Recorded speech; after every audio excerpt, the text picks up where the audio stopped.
हिरण्यवर्णाम् हरिणीम् सुवर्णरजतस्रजाम् चन्द्राम् हिरण्मयीम् लक्ष्मीम् जातवेदो महावः ताम् महावः जातवेदो लक्ष्मीमनपगामिनीम् यस्याम् हिरण्यम् विन्देयम् गामश्वम् पुरुषानहम्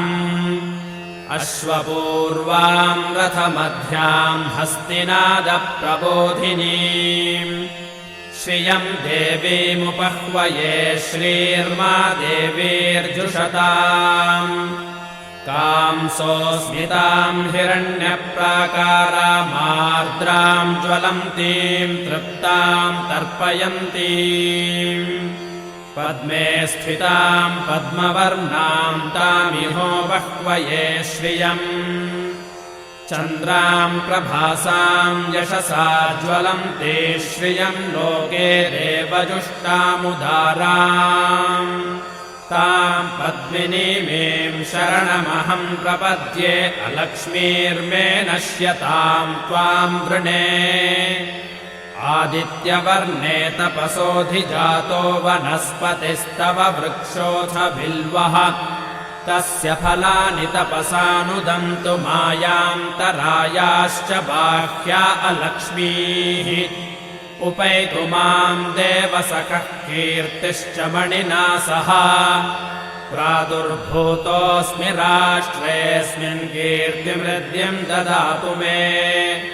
क्षुत्पिपासामलाम् ज्येष्ठामलक्ष्मीर्नाशयाम्यहम् अभूतिमसमृद्धिम् च सर्वान्निर्नुद मे गृहात् गन्धद्वाराम् दुराधर्षाम् नित्यपुष्टाम् करीषिणीम् ईश्वरेगुम् सर्वभूतानाम् तामिहो बह्वये श्रियम् मनसः काममाकोतिम् वाचः सत्यमशीमहि पशूनाम् रूपमन्नस्य मयि श्रीश्रयताम् यशः कर्दमेन प्रजा भूता मयि सम्भव कर्दमा श्रियम् वासय मे कुले मातरम् पद्ममालिनीम् आपः सृजन्तु स्निग्धानि चिक्कीतवस मे गृहे निच देवीम् मातरम् श्रियम् वासय मे कुले आर्द्राम् पुष्करिणीम् पुष्टिम् सुवर्णाम् हेममालिनीम् सूर्याम् हिरण्मयीम् लक्ष्मीम् जातवेदो महावः आर्द्राम् यः करिणीम् यष्टिम् पिङ्गलाम् पद्ममालिनीम् चन्द्राम् हिरण्मयीम् लक्ष्मीम् जातवेदो महावः ताम् महावः जातवेदो लक्ष्मीमनपगामिनीम् यस्याम् हिरण्यम् प्रभूतम् गावो दास्योऽश्वान् विन्देयम् पुरुषानहम् यशुचिः प्रयतो भूत्वा जुहुयादाज्यमन्वहम् सूक्तम् पञ्चदशर्चम् च श्रीकामः सततम् जपेत् पद्मानने पद्म ऊरू पद्माक्षी पद्मसम्भवे तन्मे भजसि पद्माक्ष्येन सौख्यम् लभाम्यहम् अश्वदायी गोदायी धनदायी महाधने धनम् मे जुषताम् देवि सर्वकामांश्च देहि मे पद्मानने पद्मवि पद्मपत्रे पद्मप्रिये पद्मदलायताक्षी विश्वप्रिये विष्णुमनोनुकूले त्वत्पादपद्मम् मयि सन्निधत्स्व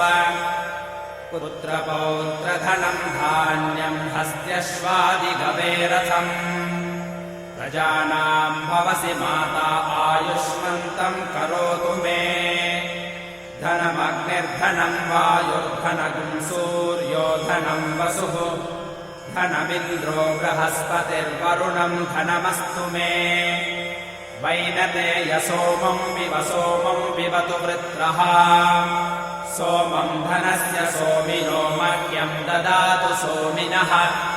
न क्रोधो न च मात्सर्यम् न लोभो नाशुभामतिः भवन्ति कृतपुण्यानां भक्तानां श्रीसूक्तं जपेत् सरसिजनिलये सरोजहस्ते धवलतरां शुकगन्धमाल्यशोभे भगवति हरिवल्लभे मनोज्ञे त्रिभुवनभूतिकरे प्रसीद मह्यम् विष्णुपत्नीं क्षमां देवीं माधवीं माधवप्रियां लक्ष्मीं प्रियसखीं देवीं नमाम्यच्युतवल्लभाम्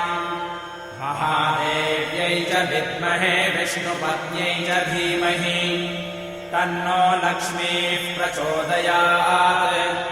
श्रीर्वर्चस्वमायुष्यमारोग्यमावीदाच्छोभमानम् महीयते